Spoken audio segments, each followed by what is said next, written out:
قائد اعظم جب London university میں تعلیم حاصل کر رہے تھے تو ایک انگریز پروفیسر پیٹرز ان سے شدید نفرت کرتے تھے۔ ایک دن پروفیسر ڈائننگ روم میں لنچ کر رہے تھے تو جناح بھی اپنی ٹرے لے کر اسی ٹیبل پر بیٹھ گئے، جو پروفیسر کو اچھا نہ لگا، اور انہوں نے جناح کو کہا، کیا آپ کو نہیں پتا کہ ایک پرندہ اور سور ساتھ بیٹھ کر نہیں کھا سکتے؟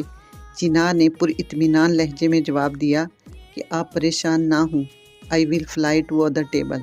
جناح کے اس جواب پر پروفیسر کو بہت غصہ آیا اور اس نے انتقام کا فیصلہ کر لیا۔ اگلے ہی دن پروفیسر نے جناح سے سوال کیا کہ اگر تم کو راستے میں 2 بیگ ملیں، ایک میں دولت ہو اور دوسرے میں دنائی ہو، تو تم کس کو اٹھاؤ گے؟ جناح نے بغیر کسی ہچکچاہٹ کے جواب دیا کہ دولت۔